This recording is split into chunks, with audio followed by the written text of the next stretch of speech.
Hola niños, vamos a continuar con tus pares craneales 3, 4 y 6. Estos pares craneales tienden a presentar relación entre sí porque los tres van dirigidos hacia la inervación de músculos extrínsecos de los ojos y músculos intrínsecos de los ojos. Recuerden que los músculos extrínsecos de los ojos son de músculo estriado y en este caso pues se van a insertar en la esclerótica para generar el movimiento del globo ocular, ¿sí?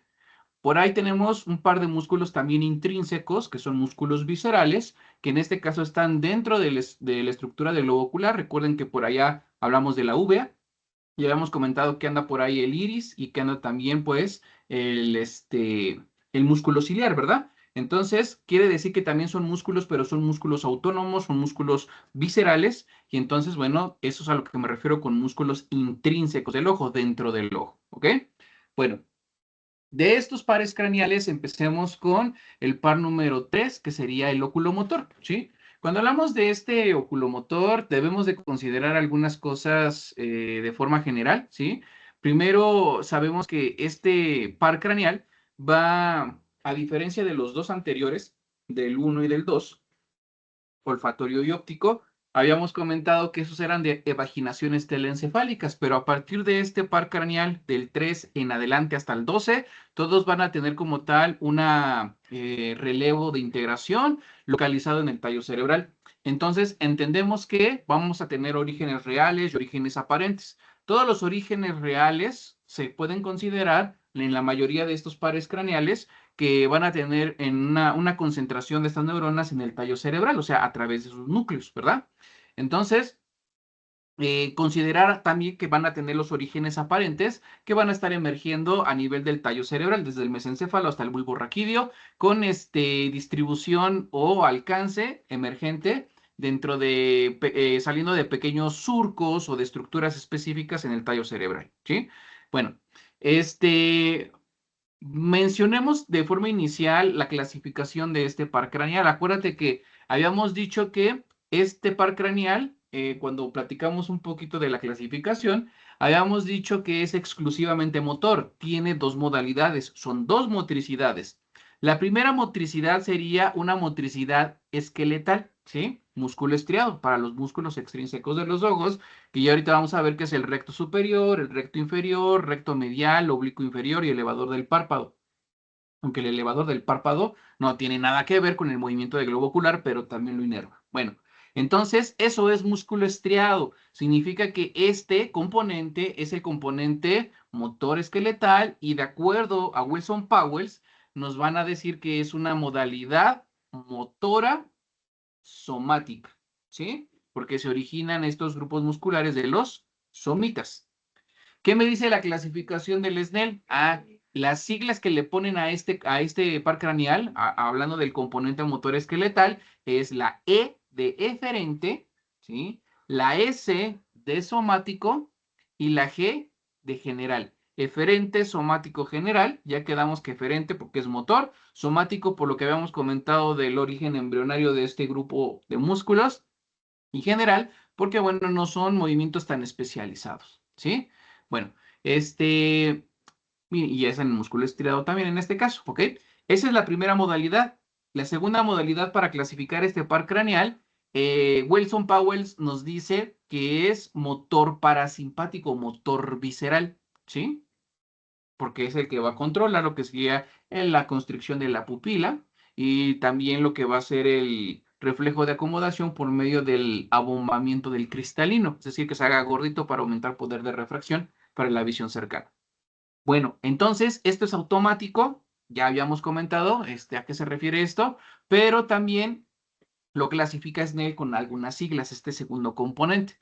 El segundo componente entonces es con la letra E de eferente, la V, ¿por qué? Porque ya quedamos que esos son los músculos intrínsecos, son vísceras, entonces la segunda letra es V, visceral, y en este caso terminamos con una G de general, eferente, visceral, general, ¿sí? Esto porque ya habíamos comentado que, bueno, es una inervación sobre vísceras, como les estoy comentando, de esos musculitos chiquitos dentro del ojo, y general, porque ya habíamos comentado que son vísceras o músculo visceral, como cualquier músculo liso, de músculo liso en todo el cuerpo humano. Por eso es general, ¿vale? Eferente, visceral, general. Entonces tenemos dos modalidades. Quiere decir que vamos a tener dos orígenes reales y un origen aparente. Abusados con eso. Orígenes reales, recuerden que se refiere a los núcleos que participan de acuerdo a la modalidad. Por eso tenemos dos orígenes reales, ¿sí? En el mesencéfalo. Entonces, dos núcleos, ahorita hablamos de ellos. Y vamos a tener entonces un origen aparente. El origen aparente lo vamos a considerar como uno solo. ¿Por qué? Porque si estás observando la imagen, aquí se alcanza a ver cómo ya el nervio sale, pero ves que tiene dos colores. Y son los dos componentes. El rosita es el somático y el azul sería el autónomo parasimpático. Entonces, los dos van en una sola vaina que es nuestro par craneal número 3. ¿Sí? Entonces, cuando salen del origen aparente, van mezcladas las fibras, juntas pero no revueltas, pero se entiende que van saliendo ambas fibras en el mismo origen aparente, ¿sí? En la fosa interpeduncular. Bueno, pero el chiste, hay que recordar entonces que normalmente cuando el par craneal tiene más de un componente, se entiende que las fibras cuando salgan, pues van a estar asociadas principalmente en el tronco principal del nervio, ¿sí? O puede tener en algunos pares craneales ya nombres específicos, esas pequeñas vainas, pero el chiste es de que, bueno, salen todos en el mismo origen aparente, todos sus componentes de ese par craneal que estemos considerando, ¿sí? Más generalidades de nuestro par craneal número 3, ¿sí? De nuestro culomotor.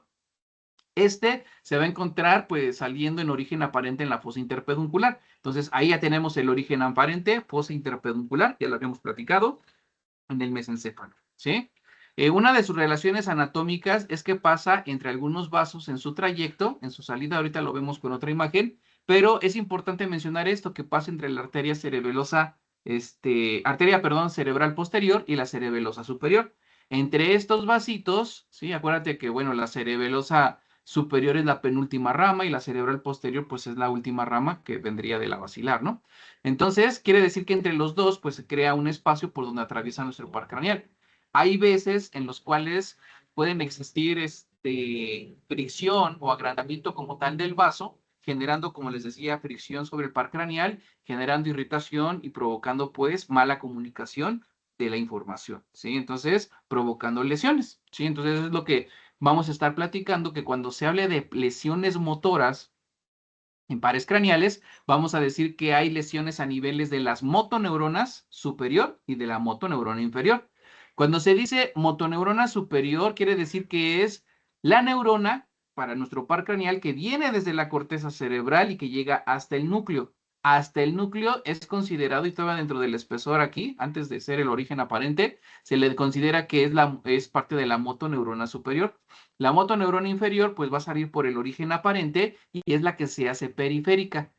Cuando hablamos de los agujeros de base de cráneo, ¿se acuerdan que habíamos dicho que lo atraviesan diferentes elementos, diferentes vasos, nervios, arterias? Pero aquí el detalle es entender que pues tienen su paso específico. Se dice que las motoneuronas inferiores, se dice que tienen tortuosidad, ¿sí? Si tienen tortuosidad, quiere decir, significa que cuando vayan pasando por los agujeros, se van pegando en el piso de cráneo o en la pared que sea de hueso, etcétera, pero dicen que es muy tortuoso su trayecto y es más susceptible a que puedan tener lesiones en su trayecto, ¿sí? Por eso es más común que te encuentres lesiones de motoneurona inferior que de motoneurona superior. Las lesiones de motoneurona superior abarcan o se suman más signos clínicos de lesión porque podríamos hablar de un fascículo, de una corteza que esté mandando la información a tu núcleo, ¿sí? Entonces puede ser mucha clínica sumada porque las cortezas no son exclusivas de una zona.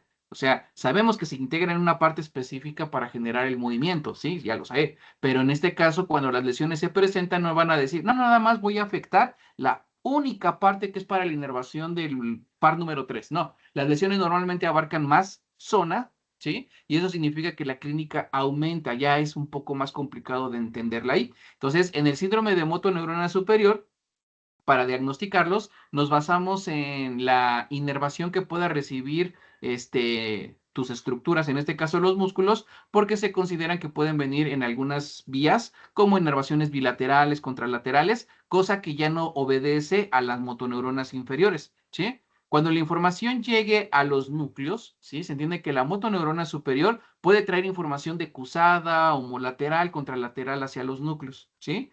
Pero una vez que sale del núcleo a través de la motoneurona inferior la vía, ya no me importa de dónde viene la información.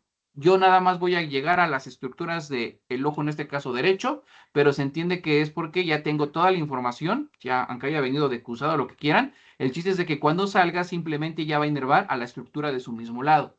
Por eso también es más fácil identificar un síndrome de motoneurona inferior, porque todo deja de funcionar. En un síndrome de motoneurona superior del núcleo, desde la corteza al núcleo, mejor dicho, se pueden suscitar pues algunas características pues peculiares o muy particulares, porque como les comento, hay algunos pares craneales que las vías pues son homolaterales, contralaterales, etcétera. Y eso es lo que puede dar una mejor referencia, ¿sí? Vamos a ir avanzando y ya nos vamos a ir entendiendo. Bueno, también tenemos que este par craneal, una vez que se haga ya periférico, es decir, que vaya por el piso de cráneo medio, va a tener que atravesar esto que sería el seno cavernoso. Ven, este es el corte, es un corte coronal del seno cavernoso. ¿Te acuerdas que por ahí habíamos platicado que el seno cavernoso está pegado en las paredes laterales del cuerpo del esfenoides y que la carótida interna pues atraviesa el seno cavernoso? Entonces, este corte coronal corresponde a esta zona, ¿sí? Cerca del cuerpo del esfenoides, en la pared lateral. Entonces, nuestro par craneal, como estás viendo aquí, el que tiene colores, lo va a estar atravesando. Entonces, esta relación anatómica es importante porque donde está pegado el seno cavernoso ya estamos cerca de diferentes agujeros. Y uno de ellos es la hendidura esfenoidal. La hendidura esfenoidal o fisura orbitaria superior, acuérdate que es el sistema de paso o de entrada para diferentes estructuras de inervación hacia el globo ocular. Entonces, ve cómo anda el seno cavernoso, atravesando el seno cavernoso, el par número 3, el número 4, el número 6 de los que vamos a hablar hoy. Pared lateral del seno cavernoso, se pega el 3, se pega el 4 y el 6 va en la pared medial junto con la carótida interna. Estos dos de acá abajo en la pared lateral es la primera y segunda rama del trigémino, oftálmico y maxilar, que ya revisaremos con ese par craneal, ¿ok? Pero bueno, atraviesan el seno cavernoso, porque B1 quiere llegar a la fisura orbitaria, ¿verdad? Para llegar y dar la inervación cerca de la región orbitaria. Y luego el maxilar, ¿sí? Este se va un poquito más abajo hacia el agujero redondo, pero bueno, el detalle es de que está muy cerca por proximidad del seno cavernoso de los agujeros de entrada o de salida en este caso, ¿verdad? Bueno, vamos a continuar. Cuando yo tengo la superficie de distribución de nuestro par craneal número 3, vemos cómo los orígenes reales están en el mesencéfalo, ahorita ya lo platicamos más adelante, y vemos que tienen un origen aparente, ¿sí? Entonces, el origen real que tenemos aquí, bueno, lo vamos a encontrar hablando del componente motor somático, así se va a llamar, núcleo oculomotor, ¿sí? O núcleo motor ocular común, ¿sí? Entonces, o núcleo del oculomotor, así. Ese es el componente somático y lo vamos a encontrar en el tegmento, bueno, sí, en el tegmento mesencefálico, ya muy cerca del acueducto de Silvio, ¿sí? Entonces, en el tegmento mesencefálico, ahora, ese va a ser parte del origen real. Igual vamos a tener, y recuerda que estamos a nivel del colículo superior, ¿sí? ¿Te acuerdas que cuando revisamos el mesencéfalo, niveles de corte, habíamos dicho que todo lo que sea oculomotor debe de estar a nivel del colículo superior en nivel de corte, ¿sí? El segundo origen real, igual en el tegmento mesencefálico, cerca del acueducto de Silvio, pues vamos a tener este que es el núcleo de Edinger-Westphal, o también conocido como motor accesorio o motor parasimpático del par número 3, ¿sí? Bueno, esos son los orígenes reales en el tegmento mesencefálico y el origen aparente, pues ya quedamos que es en la fosa interpeduncular, ¿sí? Cuando esto sale en origen aparente, las dos vainas conjugadas van a tener que pasar por diferentes estructuras. Como ya te había comentado, pues pasan entre vasos. Aquí no están representados, la cerebelosa y la cerebral posterior, y siguen hacia adelante, se meten en el seno cavernoso, más o menos a esta altura, donde está la carótida interna, y entonces quieren llegar a la fisura orbitaria o hendidura esfenoidal, ¿sí? Para poder acceder a ella van a tener que generarse dos ramas, una rama superior y una rama inferior.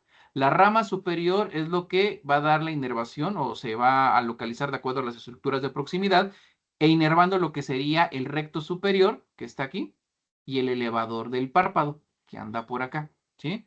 Recto superior y elevador del párpado.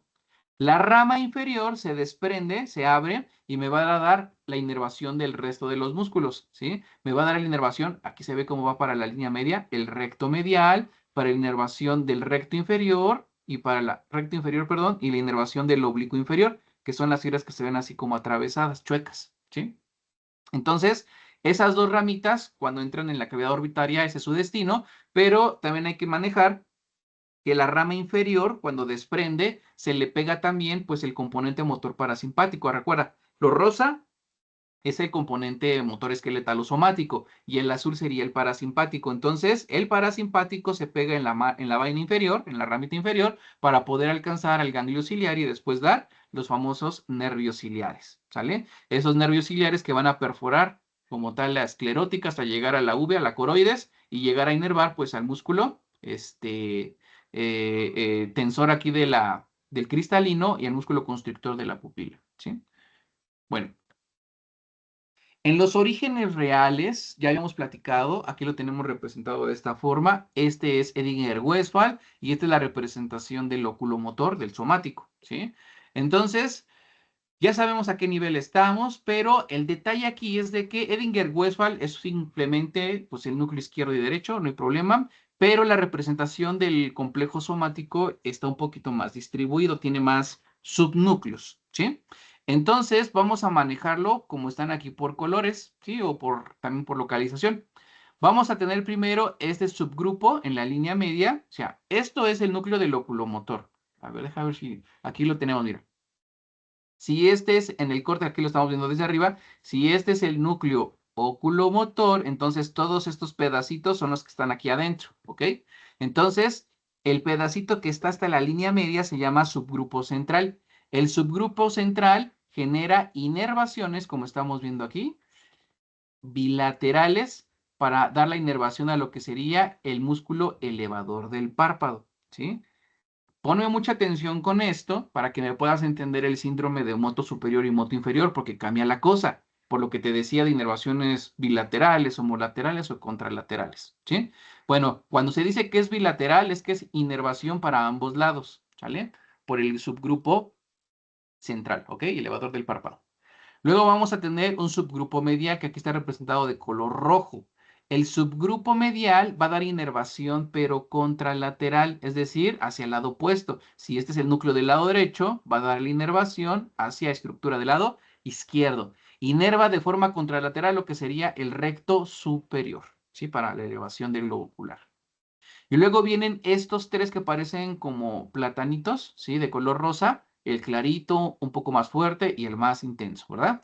Esto es el subgrupo lateral, pero el subgrupo lateral tiene tres pequeños núcleos, ¿sí? Tiene el que está atrás, que es el dorsal, el que está en medio, que es el intermedio, y este que vemos de frente, pues es el ventral, ¿sí?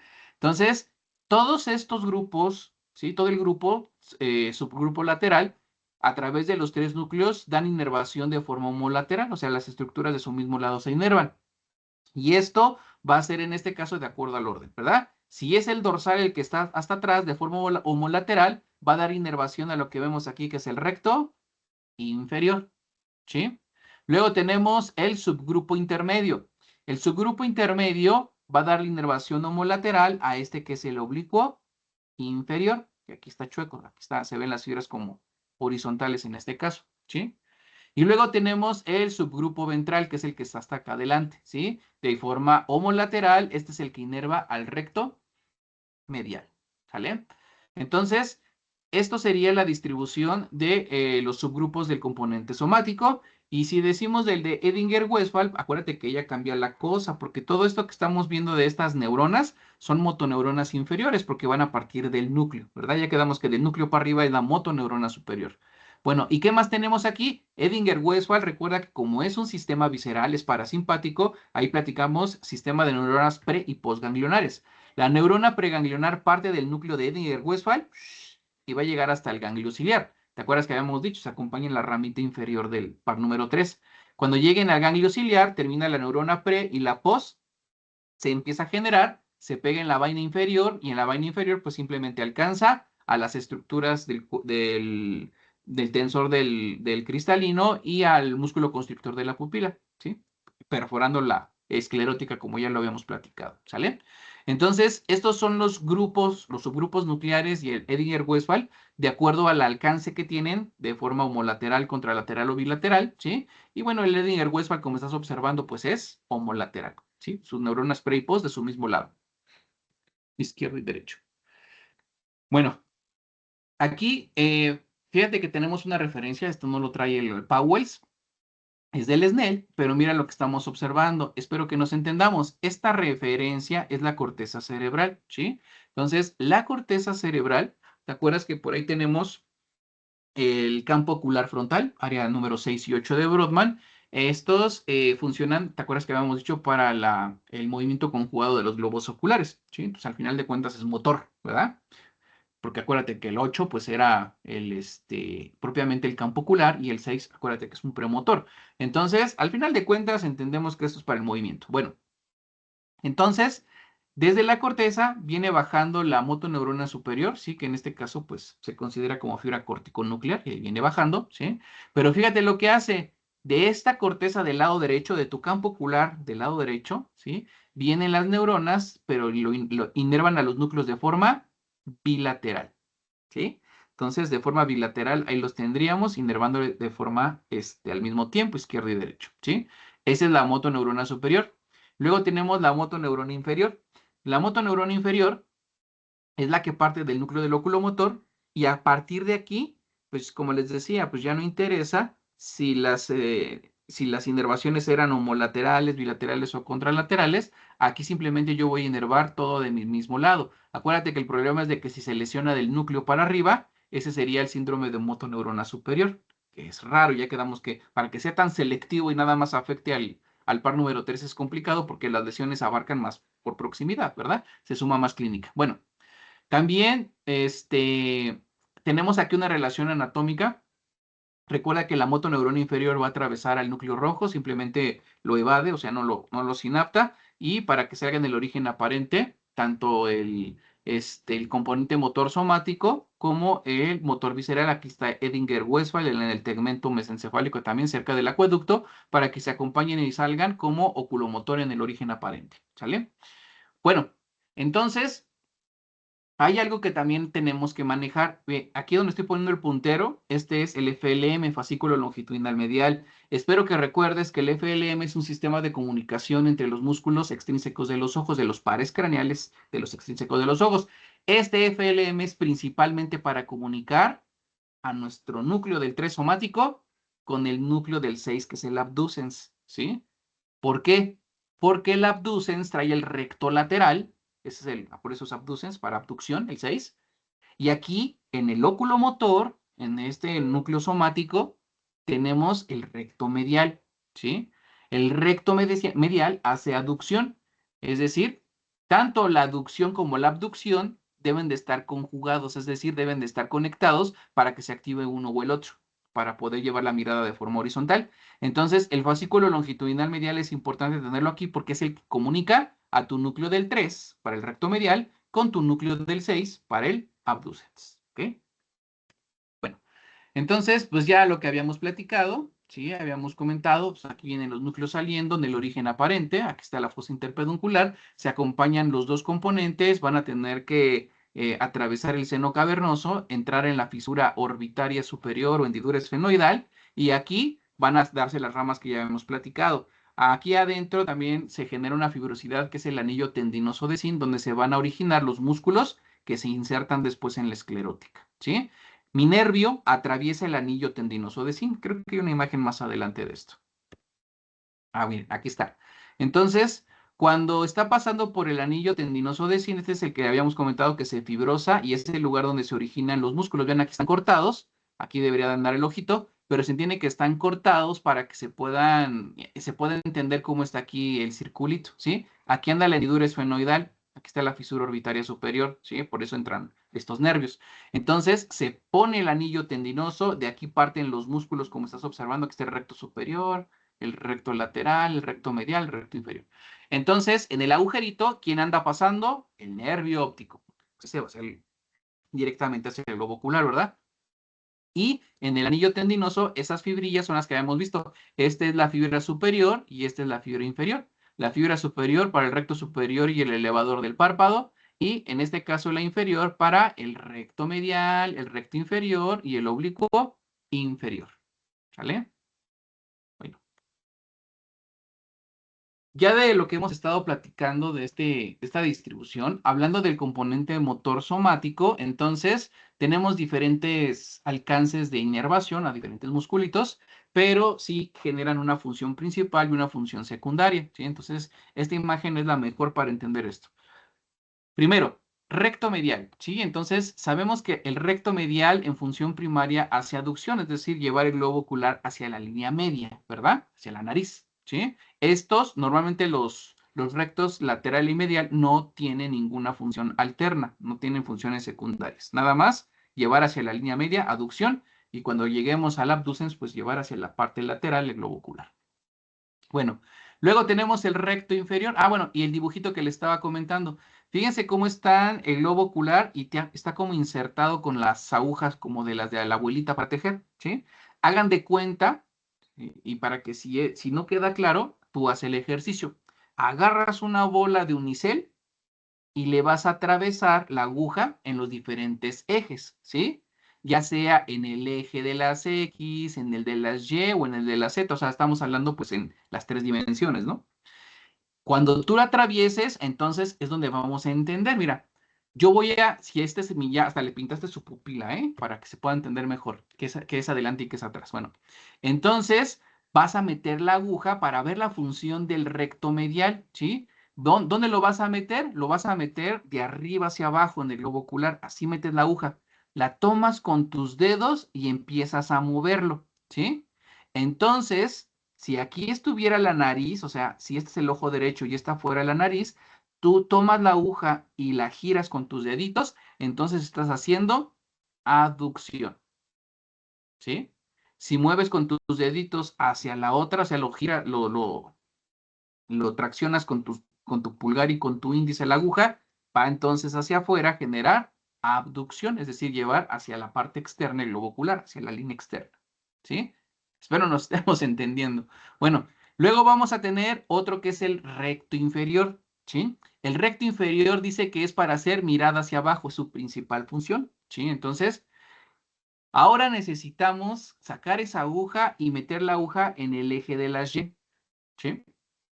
Entonces, otra vez, tomas la aguja y ahora, como está metida la aguja, las rotas en esta dirección, que sería hacia abajo, y el globo ocular va a descender, va a bajar, ¿sí?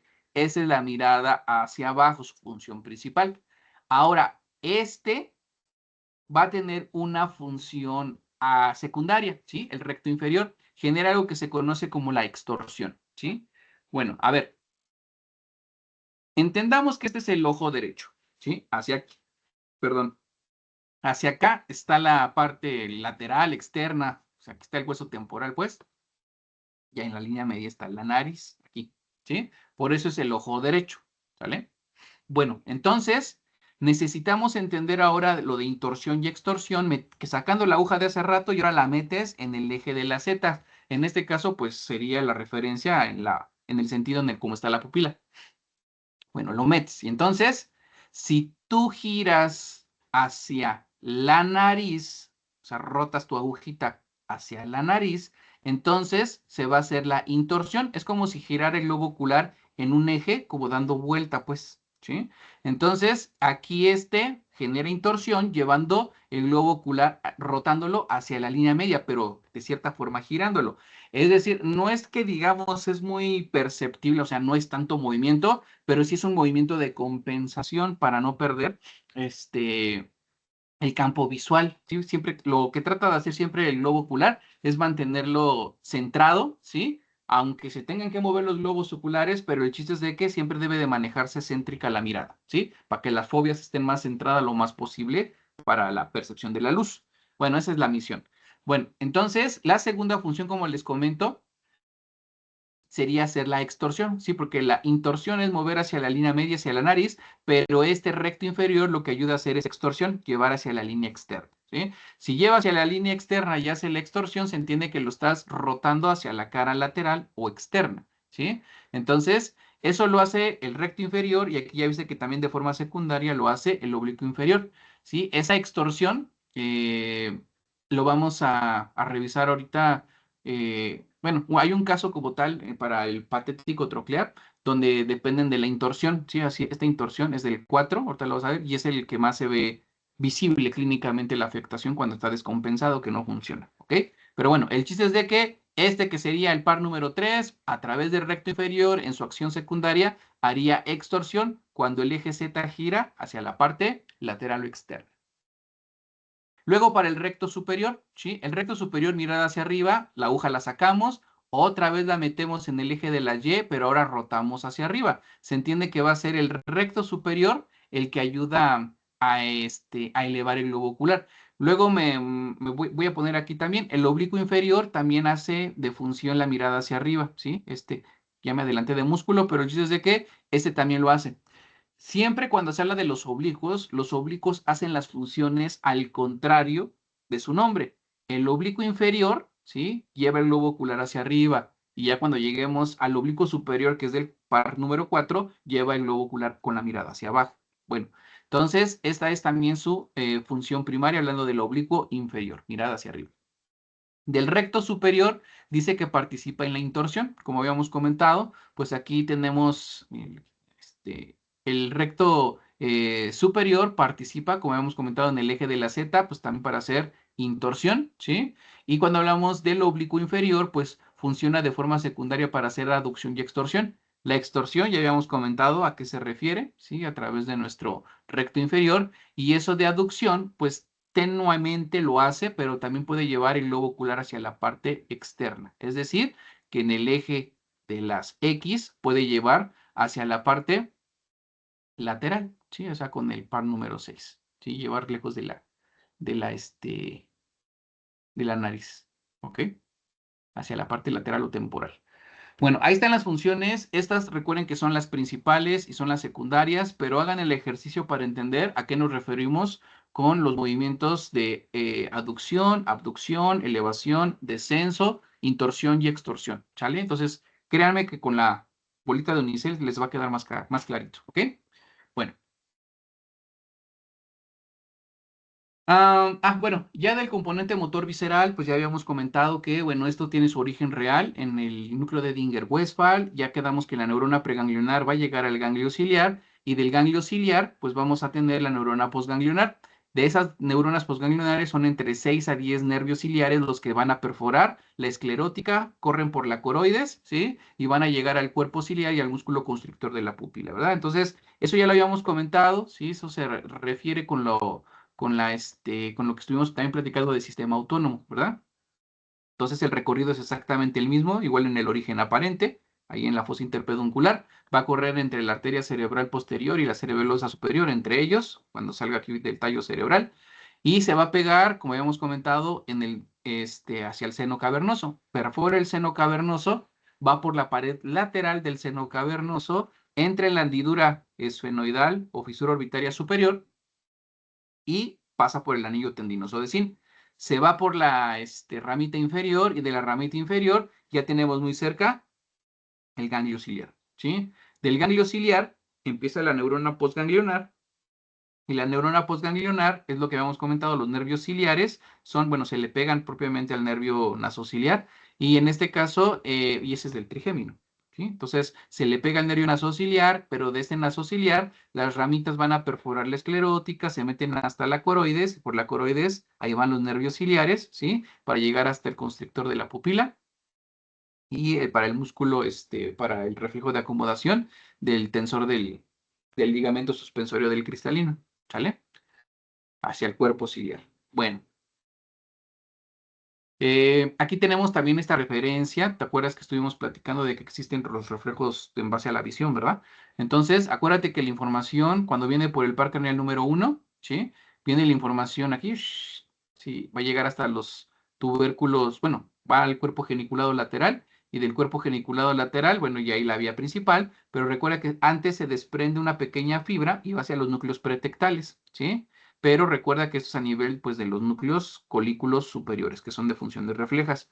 Entonces, ahí en el colículo superior está el núcleo pretectal y del núcleo pretectal recuerda que vamos hacia los dos núcleos de Edinger-Westphal, ¿sí? De forma bilateral, para que todo lo que reciba este globo ocular en base a luz, pues haga un efecto de protección, pero lo que le pase a este, también lo haga a este, ¿sí? para que los dos se protejan. Entonces recuerda que las inervaciones de los núcleos pretectales a los núcleos de Edinger-Westphal son bilaterales. Por eso tenemos 4 neuronas, llegando 2 a cada uno de los núcleos. Pero se entiende que esas 2 neuronas vienen tanto del lado izquierdo como del lado derecho, ¿sí? Entonces, esto va a detonar lo que sería, pues, al núcleo de Edinger-Westphal en base a la presencia de la luz y genera la neurona preganglionar, que ya quedamos cómo va a tener su trayecto. Ganglio ciliar, empieza la neurona postganglionar y de la neurona postganglionar va a llegar entonces a lo que sería, como habíamos comentado, nervios ciliares y perforar hacia la coroides y la esclerótica, ¿verdad? Y ya llegar al constrictor de la pupila, ¿sí? Para lo del efecto de la luz. Es el reflejo. Acuérdate que habíamos comentado que es fotomotor directo y el fotomotor consensual cuando el otro hace lo mismo, ¿ok? Bueno, entonces hay algo súper importante que hay que considerar del par número 3, que sería el reflejo de acomodación, ¿sí? Cuando se dice reflejo de acomodación, esto se entiende que es para la visión cercana. Entendamos que hay 3 elementos, 3 cosas que suceden para que se dé el reflejo de acomodación, ¿sí? Entonces, a ver, déjame ver cómo viene aquí. Bueno, sí viene con el dibujito. Bueno, número 1, vamos a ver que para que se genere, tú cuando vas acercando, por ejemplo, un libro para poderlo leer, los globos oculares tienden a ir hacia la línea media, ¿sí? Primer efecto o primer paso en el reflejo de acomodación es llevar los globos oculares en aducción hacia la línea media. Se contraen los rectos mediales inervados por el par número 3, ¿sí? Para que se activen y los globos oculares vayan hacia la línea media. ¿Por qué? Acuérdate que acá adentro anda, ya en la retina, ¿te acuerdas que anda la fobia, donde se recibe, pues, donde los conitos reciben el haz principal de luz, ¿verdad? Entonces, si yo llevo los globos oculares hacia la línea media, entonces la luz puede entrar directamente a la fobia. Por eso tratamos de optimizar la refracción de la luz en cuanto a la dirección, ¿sí? Entonces, y si los llevamos hacia la línea media, mejoras el ángulo que va a llevar la luz hasta la fobia. ¿Sí? Mantener las fobias centralizadas. A eso se refiere. Bueno, entonces fueron los rectos mediales por medio del componente motor somático. Aquí lo tenemos, que fue el que activó los rectos mediales. ¿Sale?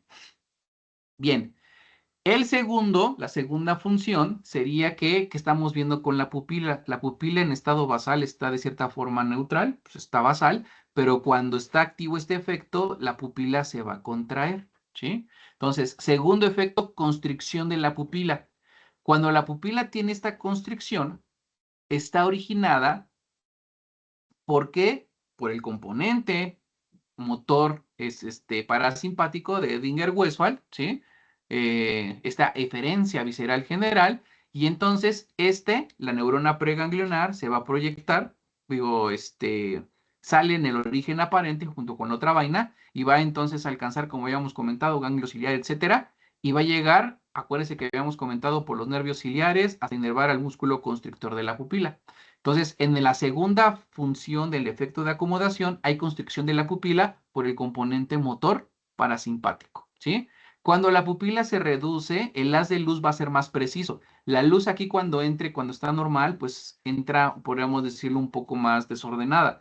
Pero si la metemos aquí, en un haz más pequeño, ¿sí? En un agujerito más pequeño la luz cuando vaya a pasar, entonces le damos una mejor dirección, porque para eso es el cierre del calibre de la pupila.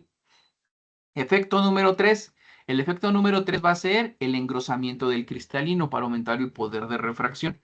Entonces, este engrosamiento del cristalino depende otra vez del Edinger-Westphal, que va a activar igual a través de las neuronas preganglionares y postganglionares, ¿sí? Hasta llegar por medio del nervio ciliar hasta el cuerpo ciliar.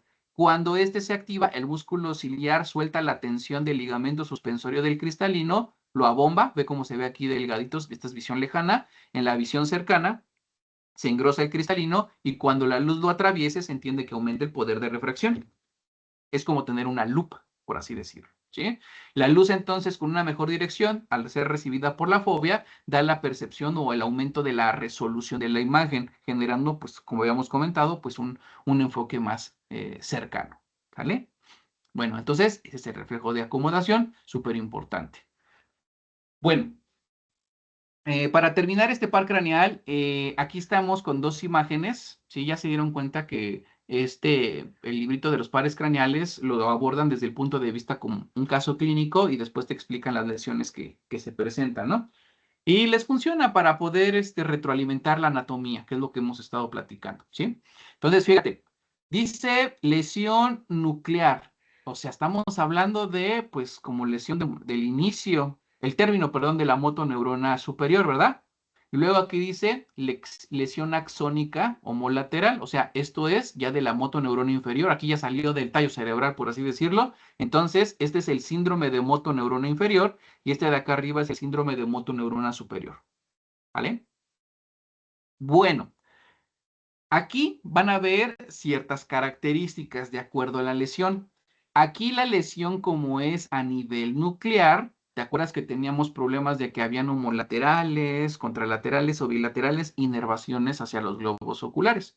Vamos a ver el análisis. Todo lo que está aquí, ¿sí? Todo lo que se vea de color gris no funciona. Deberá de estar rosita o azul, ¿sí?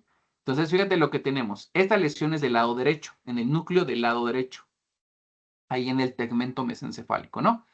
Lesiones pueden ser traumatismos, isquemias, tumores, etcétera. Normalmente son isquemias, son problemas vasculares lo que llega a suceder. Entonces, vamos a ver qué es lo que sucede. A ver, si hablamos de Edinger-Westphal, ¿te acuerdas que era de su mismo lado? Aquí viene la neurona. ¿Y qué pasó? Pues la neurona preganglionar simplemente no llega. Entonces, ¿cómo está la pupila? La pupila está dilatada. Por eso pupila dilatada y fija, porque no hay inervación, en este caso, parasimpática. ¿Ok? Por eso el de este lado, del lado derecho, pues no funciona. ¿Qué pasa con la pupila del otro lado? La pupila dice que está reactiva. ¿Por qué? Porque aquí está el color azul de tu motor parasimpático del otro lado, pero pues no tiene nada que ver. Ahí no lo alcanzó la lesión. Como este era cada quien de su lado, pues este no fue afectado. ¿Vale? Entonces, pupila reactiva. Aquí no hay problema. Bien. Luego vamos con esto que sería este que tenemos aquí. ¿Sí? Fíjate lo que dice.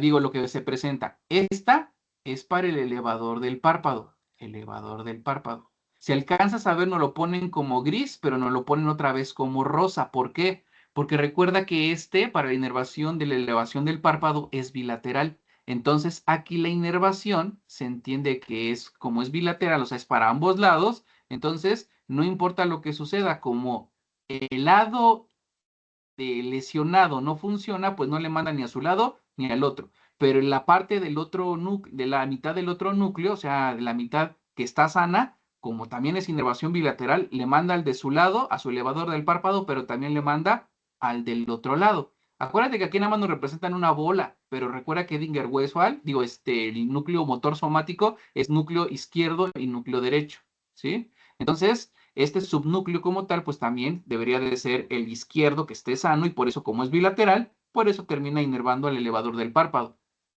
Entonces, fíjate lo que dice aquí, ausencia de ptosis, ausencia de ptosis. Entonces, el globo de donde está lesionado, hay elevación de párpado.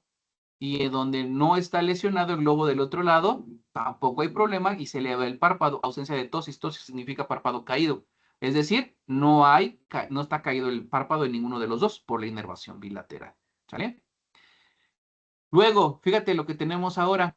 De este lado, el globo ocular sí puede mover el globo ocular hacia arriba. O sea, este es el recto superior. El recto superior, la vaina tiene color. ¿Por qué? Porque recuerda que el recto superior está inervado de forma contralateral por el subgrupo medial, que es el rojito que está aquí. Este viene del otro lado. Entonces, el globo ocular del lado de la lesión, no hay problema con la elevación del mismo, ¿sí? Pero la elevación del globo del lado opuesto o contralateral no se da. ¿Por qué? Porque el subgrupo medial del otro lado, pues, cuando envía la vía de forma contralateral, como aquí está lesionado, simplemente la información no llega y este globo ocular no se puede elevar. ¿Sí?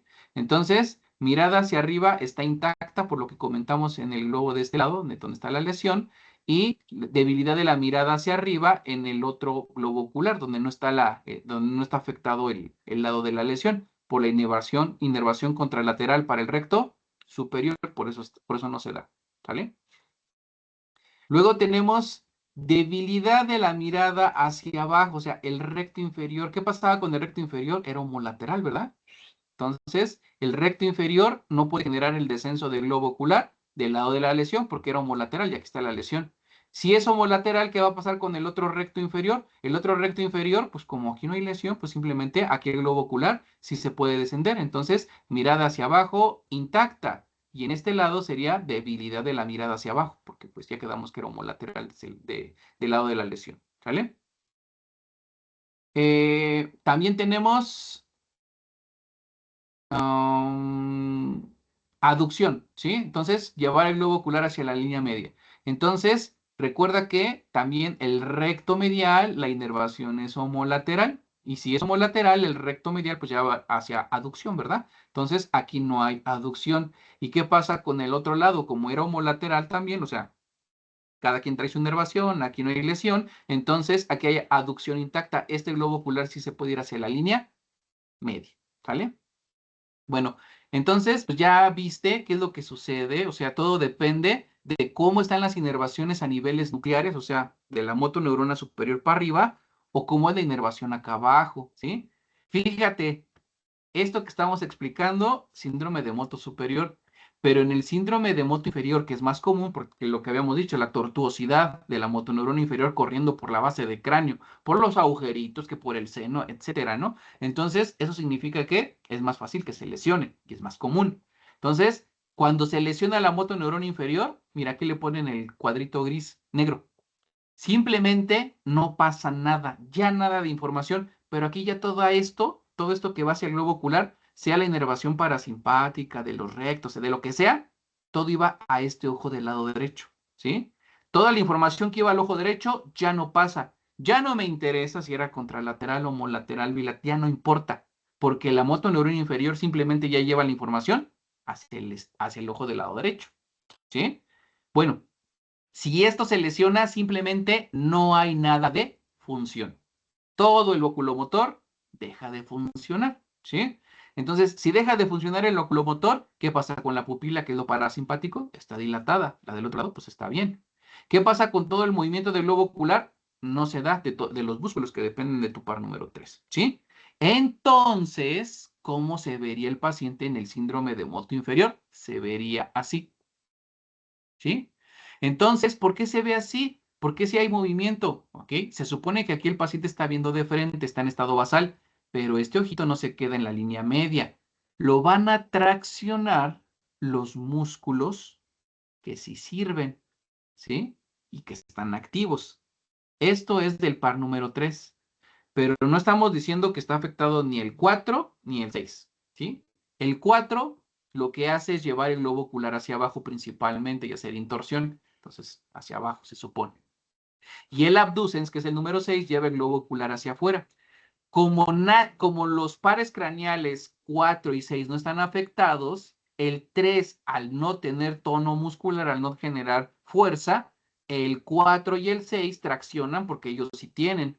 Como ellos sí tienen fuerza, traccionan hacia donde funcionan, es decir, hacia afuera y hacia abajo. Por eso el globo ocular está rotado de esa forma, ¿sí?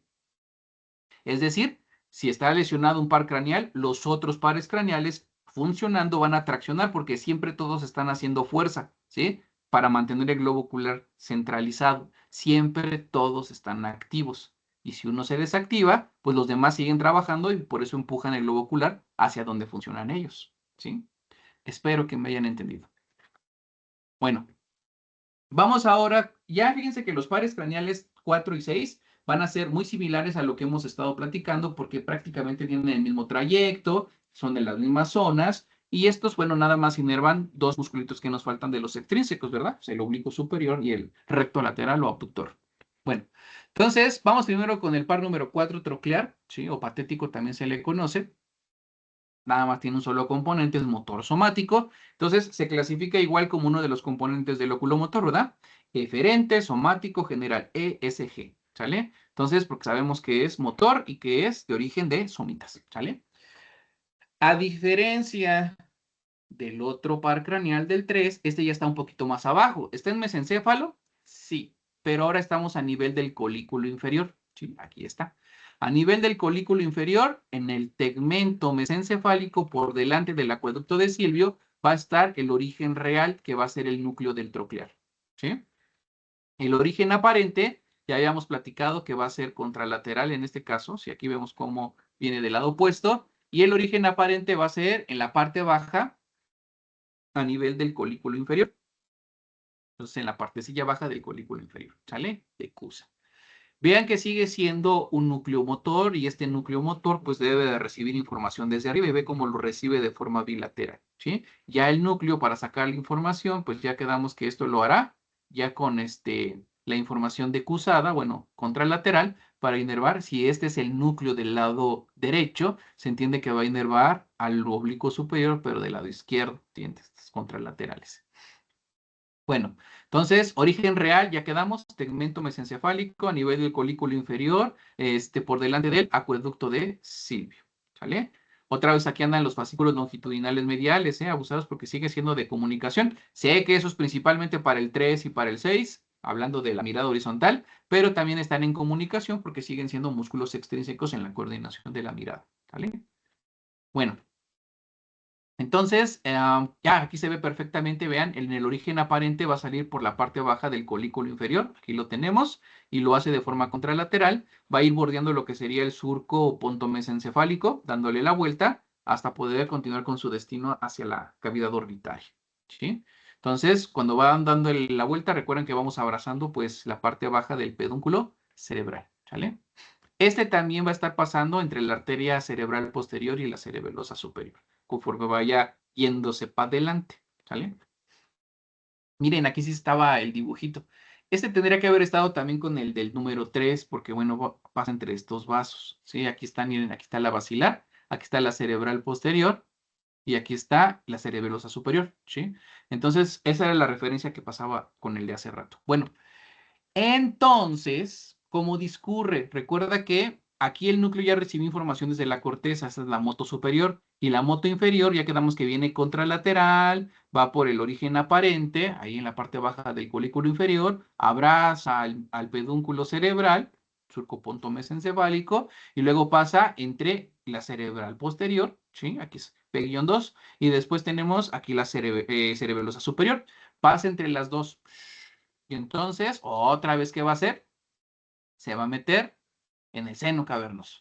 Se mete en el seno cavernoso y quiere llegar a la fisura orbitaria. En la fisura orbitaria, igual, va a tener que estar en relación con el anillo tendinoso de Sim, pero este no lo atraviesa, va por un ladito y va pegándose a la parte superior y medial, ¿sí? Para poder alcanzar al oblicuo superior. ¿Sí? Es una sola ramita. Entonces, les había comentado que cuando va por la fisura orbitaria, ¿sí? Ya no tiene sentido que se vaya más abajo y que pase por el anillo tendinoso. En la fisura orbitaria, directamente ve cómo se va, salta, va por arriba y le va a dar inervación aquí al oblicuo superior, que sería pues para la inervación para el descenso del globo ocular principalmente y la intorsión. ¿Sí? Esas son sus funciones principales. Esto pues ya aquí alcanza, como ves, al músculo oblicuo superior y esto es el inicio del tendón del músculo oblicuo superior, es un tendón reflejo para que pueda darle inserción de forma cruzada al globo ocular en la esclerótica y la forma en la que esté insertado permita el descenso del globo ocular. Acuérdate de las funciones. El nombre del oblicuo tiene la función al revés. Si es el oblicuo superior, ¿sí? Ayuda a descender al globo ocular, ¿sí? En base al nombre y a la función. Bueno, lo que estábamos comentando, entonces, recuerda que cuando llega la inervación hacia el oblicuo superior del ojito, entonces, estábamos comentando que es para el descenso del globo ocular, entonces necesitamos estar en el eje de las Y, de la Y, de la Y. Entonces, cuando metes aquí la aguja, pues si lo rotas hacia abajo, se entiende que va a haber mirada hacia abajo por medio del oblicuo superior. Ahorita te enseño la imagen de cómo está insertado para que entiendas esa rotación, ¿sí? Y si sacamos la aguja y ahora la metemos por la pupila, vamos a estar en el eje de la Z. Entonces, participa en lo que sería la intorsión. Entonces, el oblicuo superior participa en la intorsión y bueno, también el recto superior del 3 que ya vamos a platicar, ¿vale? Entonces, fíjate que abusados con esto de la intorsión, porque cuando se llega a lesionar va a generar una descompensación, se enchueca el eje del globo ocular porque no se puede hacer la intorsión y el paciente tiene que andar inclinando la cabeza. Ahorita te enseño el dibujito, ¿sí? Entonces, función principal, descenso del globo ocular. Función secundaria, intorsión, llevar el globo ocular hacia la línea media. Lo que estábamos comentando. Ve, mira, Se supone que estamos viendo de que aquí ya el nervio, aquí ya se adhiere al músculo y vemos aquí cómo está, este es el tendón reflejo. Este tendón reflejo, esto está pegado, está insertado en una fosita en la cavidad orbitaria que se llama pues la fosa troclear, ¿no? Entonces, tróclea viene de la palabra polea. Eso significa que esto hace como una polea. Si ya estás viendo entonces cómo está, no está insertado directamente o de forma lineal, sino de que aquí fijado en el hueso se hace el tendón reflejo y entonces se inserta pero de forma chueca en el globo ocular, o sea, de forma transversal, ¿sí? Entonces, aquí está en reposo, ¿sí? Pero cuando está en acción, cuando esto se contrae, pues entonces por aquí la fibra se desplaza y por eso puede hacer descender al globo ocular, por la inserción transversa que tiene en base al eje del músculo. Ve, así está vertical y así como que se ve media horizontal u oblicua. Por eso en este caso su nombre, ¿verdad? Y tenemos por acá creo que otra más, ¿sí? En este, cuando está en abducción, ¿sí? Entonces en reposo aquí se encuentra y esto puede generar, pues, abducción. Este es el globo del lado derecho, por eso dice que aquí puede estar en acción en función basal abducida. Pero bueno, al final de cuentas, la principal función que habíamos comentado, pues es generar el descenso del globo ocular, pero se puede dar esta característica por el estado en el que se encuentra el globo ocular. Puede estar en estado basal el globo ocular o puede estar en algún momento ya en una acción específica, ¿sí? Como si el ojo está en abducción, ¿sí? O sea, el ojo está viendo hacia la parte externa, abducción hacia afuera. Entonces, si está viendo hacia afuera, se puede activar el oblicuo superior, sí, y desciende el globo ocular, es decir, ver hacia afuera y hacia abajo. A eso se refiere que esté en reposo así, pero si estás en abducción, ¿qué es lo que va a generar? Pues que el globo ocular también rota hacia abajo un poquito menos, pero sigue siendo la rotación hacia abajo cuando está en abducción, ¿sí? No quiere decir que el globo ocular funciona para generar abducción. Estamos diciendo que está en posición de abducción. O sea, el globo ocular está viendo hacia afuera. Viendo hacia afuera, el globo ocular puede ir hacia abajo, ahora sí por el recto oblicuo superior, perdón, y generar el descenso del globo ocular, ¿ok? Bueno, espero me hayan entendido. Fíjate, aquí está la característica clínica, ¿sí? A ver, fíjate, esta persona lo que tiene fue una lesión cerebrovascular, tuvo un accidente, una isquemia, ¿ok? Entonces, no le irrigó correctamente, pues, las superficies de tu nervio troclear, ¿ok? Primero vemos aquí, dice que la parálisis del oblicuo es contralateral porque es a nivel nuclear, ¿sí? O sea, si la lesión está de este lado, ¿sí? O sea, que es a nivel del núcleo, entonces, la lesión, si es del lado derecho, entonces, pues la afección la vas a ver en el globo ocular del lado izquierdo. Pero, si nosotros tenemos la parálisis de forma homolateral, es decir, del lado de la lesión, si es del lado derecho, y el problema es con el globo del lado derecho, el problema pues es a nivel periférico. ¿Te acuerdas lo que habíamos platicado, no? Como en el otro caso, de donde estaba ahí donde está, pues, acá en el otro, ¿dónde estaba? ¿Dónde estaba? Aquí. ¿Te acuerdas de lo que habíamos comentado? Esto es síndrome de moto inferior y estos nucleares de moto superior, ¿sí? Es lo mismo, si es de moto inferior, del lado de la lesión, pues ya nada deja de funcionar y por eso dice que es homolateral la lesión. Pero si es a nivel nuclear, acuérdate que a nivel nuclear venía de forma contralateral la inervación hacia el núcleo, ¿sí? Aquí la teníamos, andaba aquí. ¿Sí? Acuérdate que si es del núcleo, pues viene contralateral, pero si la lesión es, en este caso, de moto inferior, podríamos decir lo que es ya del nervio hacia la dirección de la inervación muscular, que es lo más común. O sea, es más común esto, ¿ok? Bueno, ok, entonces fíjate, ya que sabemos cómo está esta función, entonces evaluemos, ¿te acuerdas que la función primaria es el descenso del globo ocular y la secundaria, pues ya quedamos que es la intorsión, ¿ok? Fíjate, este es el ojo derecho, ¿ok? Entonces, si este es el ojo derecho, si tu paciente inclina la cabeza hacia acá, ¿sí? Entonces, hacia la izquierda en este caso, entonces este globo ocular se va hacia la parte externa, este hace extorsión, ¿sí? ¿Estamos de acuerdo? Este se supone que hace extorsión. Y este globo ocular, como va hacia la izquierda, pues también hace intorsión. Perdón, hacia la derecha. Otra vez, perdón. A ver. La cabeza se rota hacia el lado izquierdo. Los dos globos oculares deben de rotar en su eje hacia la parte externa. ¿Sí? O bueno, a la derecha en este caso. Si van hacia la derecha, entonces el globo ocular del lado derecho, como estás viendo, tiene que hacer extorsión porque va a llevar el globo ocular hacia afuera. Y el globo ocular del lado izquierdo, entonces, este hace intorsión, lleva hacia la línea del eje del globo ocular hacia la nariz, este hace intorsión. ¿Sí se entiende entonces que un globo ocular hace extorsión y el otro hace intorsión? ¿Sí? ¿Y qué es lo que tratamos de hacer? Que aunque la cabeza se rote, entonces que las fobias queden centralizadas. Ve como los globos oculares se supone que están los dos centralizados en los dos dibujitos y lo que está cambiando es la posición cefálica. Pero eso significa hay que mantener el equilibrio o la posición también de la mirada. Por eso es la extorsión en este y la intorsión en este. O sea, en este es donde estaría activándose esto que estamos comentando. ¿Ok? Bueno, entonces, en estado basal, tú tienes como tal una activación de extorsión y intorsión para que se quede centralizado. ¿Te acuerdas que habíamos dicho? Se supone que todos los pares craneales o de los extrínsecos de los ojos, si todos están activos, cada quien está traccionando a su lado y cuando uno deja de funcionar, entonces se entiende que los demás lo jalan, ¿verdad? Este globo ocular, pues debería de estar haciendo en estado basal intorsión para acá, ¿verdad? O sea, rotar el globo ocular hacia la línea media. Este lado se lesionó la motoneurona inferior del lado derecho de tu par número 4, ¿sí? Entonces, cuando se lesiona, entonces no se puede dar la intorsión en estado basal. O sea, ahorita, ¿sí? Viendo de frente, pues, ¿por qué se va hacia afuera? ¿Por qué se hace extorsión? Porque los otros pares craneales funcionan. Y el que hace intorsión, como no funciona, pues le ganan y por eso se va hacia afuera, se hace extorsión, ¿sí? Bueno, entonces, ¿qué hay que hacer?